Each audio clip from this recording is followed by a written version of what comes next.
35 வருஷமா வீரப்பன் ஐயா அவர்களுடைய உடன் பிறந்த அண்ணன் மாதையன் அவர்கள் வந்து சிறையில இருந்தாரு. சிறையில இருந்து பரோல்ல சில மாதங்களுக்கு முன்பா, அவருடைய மரணத்துக்கு முன்பு சில மாதங்களுக்கு முன்பா வந்து என்னை சந்திக்கணும்னு சொல்லி கேட்டிருந்தாங்க.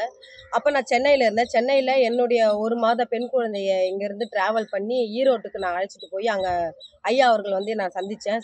சந்திப்புல பாத்தீங்கன்னா மாதையன் ஐயா அவர்கள் வந்து மிகப்பெரிய திடுக்கிடமான தகவல்கள், சில விஷயங்கள்லாம் என்கிட்ட சொன்னாங்க.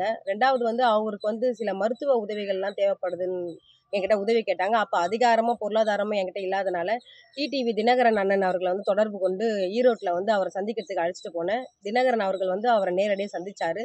அந்த சந்திப்புல வந்து மாதையன் ஐயா அவர்களும் தினகரன் அண்ணன்கிட்ட வந்து சில உதவிகள்லாம் கேட்டாங்க. ஆனா, தினகரன் அண்ணன் அவர்கள் வந்து அந்த மருத்துவ உதவிகள செய்ய வந்து அவரு செய்யல, மறுத்துட்டாரு. இன்னைக்கு வந்து நாடாளுமன்ற தேர்தல்ல வீரப்பன் ஐயா அவர்களுடைய மகள் சகோதரி வித்யாராணி அவர்களை வந்து நாம் தமிழர் கட்சி சார்பா வந்து கிருஷ்ணகிரி தொகுதியில வந்து போட்டியிட வச்சிருக்கிறாங்க.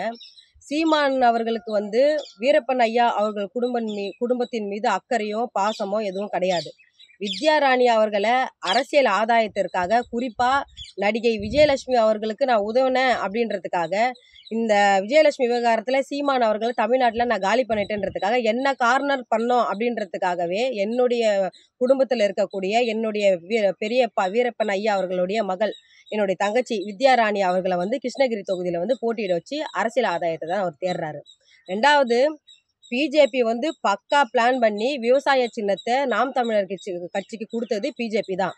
இப்ப இவரு வந்து தமிழ்நாட்டில் வந்து இந்த நடிகை விஜயலட்சுமி விகிதத்தில் ஒன்றும் இல்லாமல் அவர் செல்லா காசு ஆனதுனால பிஜேபி வந்து இதுக்கப்புறம் சீமானால தமிழ்நாட்டில் ஒன்றும் அவர் ஆணையம் பிடுங்க போகிறதில்ல அப்படின்றதுக்காக பிஜேபி வந்து எதமா விவசாய சின்னத்தை கேட்க, சீமான் அவர்கள் வந்து பதமா வந்து விவசாய சின்னத்தை பிஜேபிக்கு தூக்கி கொடுத்துட்டு இன்னைக்கு மேடையில் ஏறி மைக்கு முன்னாடி வந்து மக்கள் முன்னாடி விவசாய சின்னத்தை பிஜேபி புடுங்கிடுச்சுன்னு அப்படின்னு நடிச்சா நாட்டு மக்கள் நம்புறதுக்கு வந்து, ஏன்னா நீங்கள் வந்து ஒரு நடிகர், ஒரு டைரக்டர், அதனால் உங்களுக்கு வந்து அந்த நடிப்புன்றது இயல்பாக மைக்கு முன்னாடி வரும். இதை நம்புறதுக்கு நாட்டு மக்கள் வந்து முட்டாள் கிடையாது. அதுவும் எங்களுடைய மக்கள் வந்து இதை வந்து நம்ப மாட்டாங்க. இப்போ வருகின்ற ஏப்ரல் 19ஆம் தேதி தேர்தல், நாடாளுமன்ற தேர்தலில் வந்து பார்த்திங்கன்னா நாம் தமிழர் கட்சியோடைய 40 தொகுதியில் போட்டியிட வேட்பாளர்களை அந்தந்த தொகுதி வாக்காளர்கள் ஓட்டு போடாமல் அவங்கள புறக்கணிக்கணும். இந்த தேர்தலில் நாம் தமிழர் கட்சி வந்து கட்டுத்தொகையை இழைக்கணும். இந்த விஷயத்தை வந்து நாட்டு மக்கள் வந்து 100% செய்யணும்னு என்னுடைய உயிரினும் மேலான என் தாய் தமிழ் உறவுகளுடைய 2 பாதங்களை தொட்டி வணங்கி நான் கேட்டுக்கிறேன்.